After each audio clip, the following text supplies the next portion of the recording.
Armed gangster. எல்லாத்துக்கும் இன்னியோட ஒரு முடிவு வச்சிரு. தப்பு செஞ்சா தட்டி கேட்க போலீஸ் வரும். ஆனா அந்த போலீஸ்காரே தப்பு செஞ்சா யாரையா கேட்கறது? அவன் மொத்தமே நான் முடிக்கிறேன்.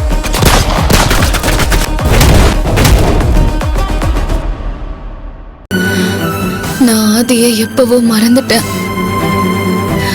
ஆனா நீதான் எங்களை பத்தியே நினைச்சிட்டு இருக்க. இப்பவும் உண்மையாவே நான் ஆதிய ஃப்ரெண்டா மட்டும்தான் பாக்குறேன். என் மனசுல வேற எதுவுமே இல்ல மதி. இப்படி பேசி பேசிதான் என் மனசு ரொம்ப கஷ்டப்படுத்துற மகள். ஆதிய வெறுக்கிற அளவுக்கு ஒரு காரணம் இருந்துச்சுன்னா அது ஏன் சொல்ல தயங்குற? சொல்லக்கூடாத அளவுக்கு மோசமான காரணம் அது. என் மனசுல இருக்கிற குற்ற உணர்ச்சி நாளுக்கு நாள் அதிகமாகிட்டே இருக்கு. அதை கண்ட்ரோல் பண்ற அளவுக்கு எனக்கு சக்தியே இல்ல. உன்னையும் ஆதியும் சேர்த்து வச்சுட்டு தான் நான் நிம்மதியா இருப்பேன். நீ இப்படி பேசுறத கேட்கும் போது நான் கண்ணு முழிக்காமலே போய் சேர்ந்திருக்கலாமோன்னு தோணுது. மகள், இந்த மாதிரி பேசி எனக்கு கொல்லாத மதி. இனிமேலாவது உனக்கு கிடைச்ச வாழ்க்கையை வாழ பாருடி. நீ என்ன நினைச்சு கவலைப்படுறத முதல்ல நிறுத்து.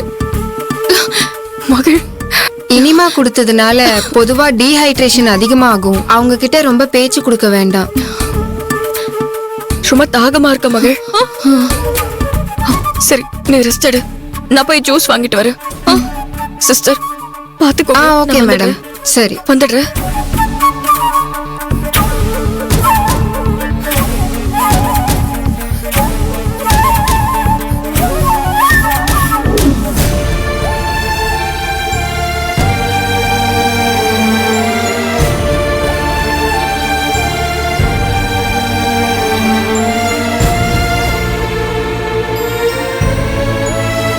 அப்பா, நீங்க எப்ப வந்தீங்க?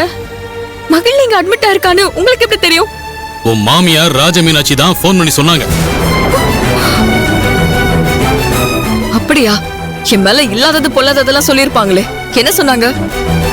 அவங்க இல்லாததெல்லாம் ஒண்ணு சொல்லலமா, இருக்கிறதையும் சேர்த்துதான் சொல்லிருக்காங்க. அத நேர்லயே வந்து பார்த்து தெரிஞ்சுக்கிட்டோம். என்னம்மா சொல்ற? நீ மகிழினி கிட்ட பேசிட்டு இருந்ததை பார்த்துட்டு தான் சொல்றோம். ஆமா, உன் மனசுல என்ன பெரிய தியாகின்னு நினைப்பா? உனக்கு கிடைச்ச வாழ்க்கையை தியாகம் பண்றதா மாப்பிள்ளைகிட்டயும் மகிழினிகிட்டயும் சொல்லிட்டு இருக்க? உனக்கு என்ன பைத்தியம் கீத்தியம் பிடிச்சிருக்கா? பஞ்சையும் நெருப்பையும் பக்கத்துல வச்சிருக்கேன்னு நாங்க பதறிக்கிட்டு இருக்கோம். ஆனா நீ அந்த பஞ்ச திரியா திரிச்சு எரிய விட பாக்குற.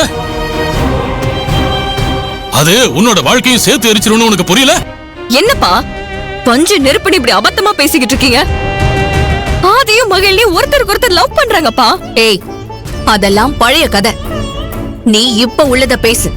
ஏண்டி, மாப்பிள்ளையோட அண்ணனும் அண்ணியும் சேர்ந்து நீ மாப்பிள்ளையோட சந்தோஷமா இருக்கணும் தானே ஏற்காடு பிளான் பண்ணி கூட்டிட்டு போனாங்க. ஆனா நீ அங்க போய் மாப்பிள்ளை கூட சேராம மகிழ்னி அவர் கூட சேர்த்து வைக்கணும்னு பாத்தியாமே. என்னடி விளையாட்டு இது? நீ பண்றது தப்புன்னு உனக்கு புரியலையா? மா, உங்களுக்கு நான் பண்றது தப்புன்னு தெரிஞ்சா மகிழ்னி அவ காதலிக்கிற ஆதியை எனக்கு கட்டி வச்சதும் தப்புதாமா. அப்ப அதை ஏத்துக்கிட்ட நீங்க இதையும் ஏத்துக்கிட்டு தான் ஆகணும். நீ சும்மா அதையே பேசிட்டு இருக்காத. மகிழினி அவ காதலிச்சவன உனக்கு கட்டி வச்சானா அது அவளோட பெருந்தன்மை. ஆனா நீ கட்டிக்கிட்டவன விட்டு கொடுக்கணும்னு நினைச்சனா அது தப்பு. ஒரு பொண்ணு வாழ்க்கையில எப்படி வாழணுமோ அப்படித்தான் வாழணும். உன் இஷ்டத்துக்கு புடவைய மாத்திர மாதிரி மாப்பிளைய மாத்தி மாத்தி கட்டிக்கிட்டு இருக்க முடியாது. எல்லாத்துக்கும் ஒரு விதிமுறை இருக்கு. அதை தாண்டணும்னு நினைச்சா அது நம்ம வாழ்க்கையவே அழிச்சிடும். ஏய், உனக்கு எப்படிப்பட்ட வாழ்க்கை கிடைச்சிருக்கு? எவ்வளவு நல்லவர் கிடைச்சிருக்காருன்னு புரியாமலேயே வாழ்ந்துகிட்டு இருக்க. உன் கழுத்துல இருக்கிற தாலியோட மதிப்பு என்னன்னு உனக்கு இன்னும் புரியல. இது எல்லாத்துக்கும் காரணம் அந்த மகிழ்னி தான். அவ பக்கத்துல இருக்கிற வரைக்கும் உன்னால மாப்பிள்ள கூட வாழவே முடியாது. அதனால அந்த மகிழ்னிய அந்த வீட்டை விட்டு வெளியேத்தி அனுப்புற வழிய பாரு.